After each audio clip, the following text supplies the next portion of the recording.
Le vrai problème, ce n'est pas d'être né dans une famille pauvre. C'est quand personne ne décide d'arrêter la souffrance. Mais il y a une vérité que beaucoup de gens ressentent sans vraiment pouvoir la dire. Certaines personnes ou certaines familles ne sont pas prêtes à avoir des enfants, tant financièrement, émotionnellement, mentalement parlant. Mais ils en ont. Et après, les enfants grandissent dans le manque, la pression, les comparaisons et parfois même la culpabilité d'exister. Et on ose te faire sortir la phrase du genre on s'est sacrifié pour toi. Et pourtant, on t'a donné que le strict minimum et on t'a demandé de transformer ça en réussite. Dans beaucoup de foyers, on fait croire à l'enfant qu'il doit quelque chose. Et psychologiquement, ça crée une dette invisible. Une dette qui pèse tellement lourd à l'âge adulte. Des études en psychologie familiale montrent qu'un enfant élevé dans un environnement basé sur la culpabilité développe souvent une faible estime de soi, un sentiment constant d'insuffisance et une difficulté à dire non. Imagine deux enfants. Le premier reçoit du soutien, de l'encouragement, des repères clairs. Et le second, lui, il est livré à lui-même, il reçoit des critiques constantes, il se débrouille seul. On est tous d'accord qu'ils n'ont pas la même ligne de départ. Et pourtant, la société va les juger pareil. Résultat, le deuxième enfant, il développe souvent de l'anxiété, la peur de l'échec, un besoin constant de validation, parce qu'il n'a pas eu une base solide. Prenons ce cas. J'ai été choquée, mais abasourdie de vivre cette expérience-là. On m'avait envoyé, j'étais sortie, je ne savais même plus quoi faire. Moi, je marchais et un petit garçon m'aborde sur la route. Il me salue avec respect et il me demande si j'ai pas un boulot pour lui. Il devrait avoir peut-être 10, en tout cas, intervalle 10-12 ans. Ce que je dis là, c'est tout dernièrement, hein, c'est dans ce mois de mars là que ça s'est passé. Tout dernièrement. Je m'arrête là, je le regarde, mais j'ai eu pitié au fait. J'ai eu pitié et j'ai eu mal qu'un enfant de 10, intervalle 10 à 12 ans, vienne me demander si j'ai pas un boulot pour lui. À son âge, il est censé travailler. À son âge, il est censé aller à l'école. Les parents sont devenus très irresponsables, en fait. Tu sais que tu ne peux pas supporter, tu sais que tu ne peux pas éduquer. N'en fais pas. N'en fais pas.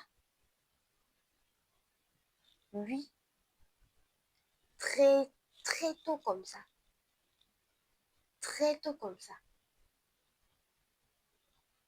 il est mis face à la vie, livré à lui-même. Il ne sait plus quoi faire. Là, il est encore gentil, il demande du travail. Vous savez dans quel groupe il va aller, sur quel groupe il va aller tomber. Et vous vous étonnez qu'il y ait de plus en plus de voleurs, de plus en plus de criminels. Et c'est ce qu'il a connu. Il n'a pas eu de choix.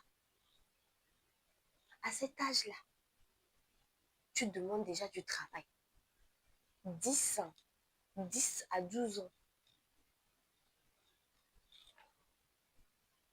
Prenez vos responsabilités. Tu sais que tu n'es pas capable d'éduquer, de nourrir un enfant, de le prendre en charge. N'en fais pas. N'en fais pas. Prenons ce deuxième exemple, que je l'ai vécu tout dernièrement aussi. Ça, c'était une maman. Une maman qui avait son enfant au dos et qui se promenait pour quémander. Elle s'est arrêtée et j'étais avec quelqu'un. Elle s'est arrêtée, elle nous demande si on n'a pas quelque chose à lui donner, elle va nourrir ses jumeaux. Elle avait un seul enfant, je précise, au dos, mais elle disait qu'elle avait des jumeaux.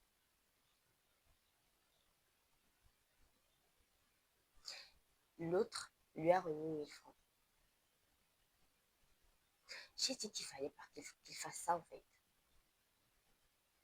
Tu lui donnes 1000 francs, c'est pourquoi? C'est pourquoi? C'est pour encourager quoi?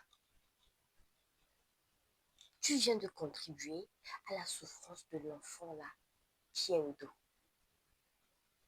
Oui. Tu sais depuis combien d'années elle fait ce travail? Tu connais son chiffre d'affaires journalier?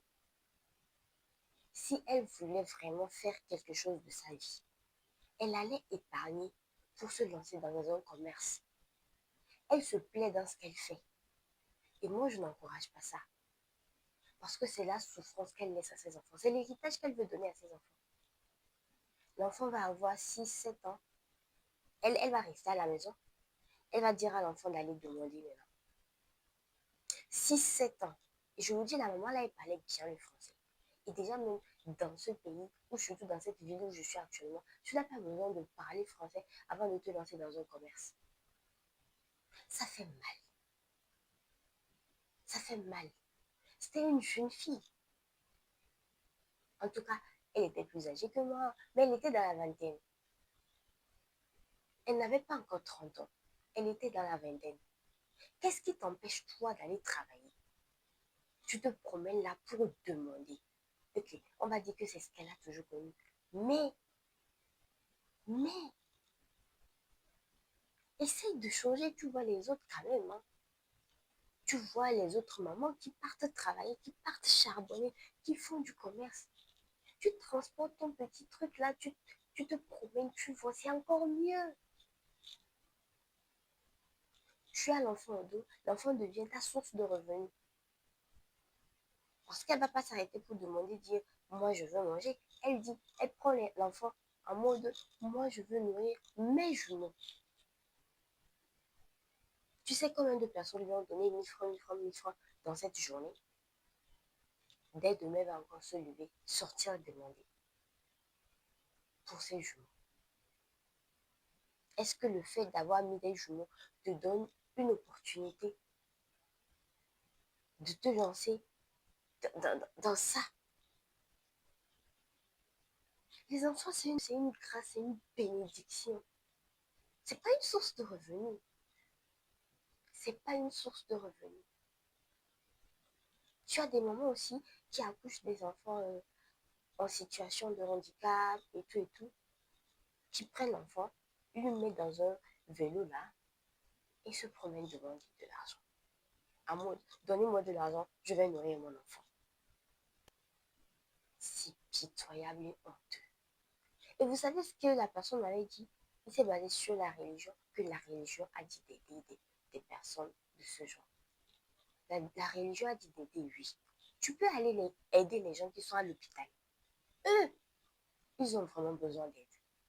Mais ça, là, tu l'encourages à faire souffrir davantage ses enfants. Tu encourages, tu contribues même à la souffrance de ces enfants-là. Parce qu'ils n'auront pas d'avenir. Hein. Ce qu'ils font là, ce que les mamans font là, c'est l'héritage qu'elles sont en train de les laisser comme ça.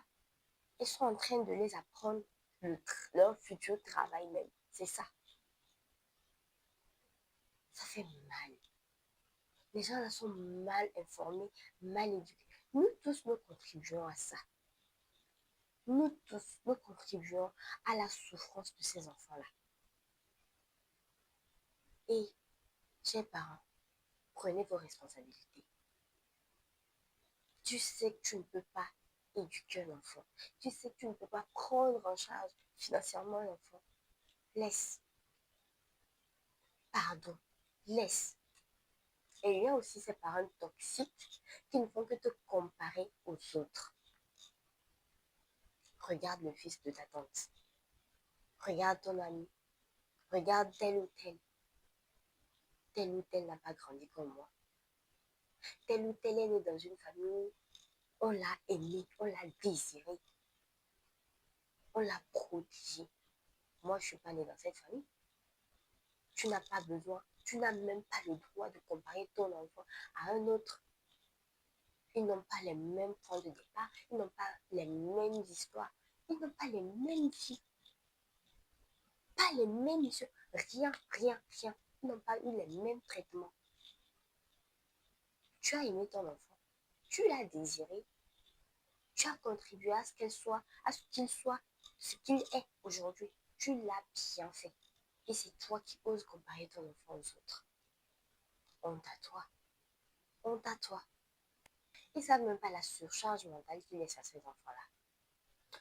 Comparer deux enfants qui n'ont pas eu les mêmes traitements, c'est comme comparer deux plantes où l'une est arrosée tous les jours et l'autre non. Et tu te demandes après pourquoi l'autre pousse et l'autre est sèche. Tu t'attendais à quoi? Tu t'attendais à quoi? Mais utilise ton mind, carrément. Faire des enfants sans être prêt, une vérité dérangeante. C'est une partie qui dérange, mais tout le monde ne devrait pas avoir des enfants. Tout le monde n'est pas appelé à avoir des enfants. Faire un enfant n'est pas combien vide, suivre la pression sociale, faire comme tout le monde, c'est la tendance. Faire un enfant là, c'est minimum 20 ans de responsabilité. Un guide, tu joues le rôle d'un guide. Tu dois être là émotionnellement. Tu dois être présent émotionnellement pour guider cet enfant-là, pour l'encadrer sur le droit chemin. Si tu sais que tu n'es pas capable de faire ça, laisse tomber. Tout simplement.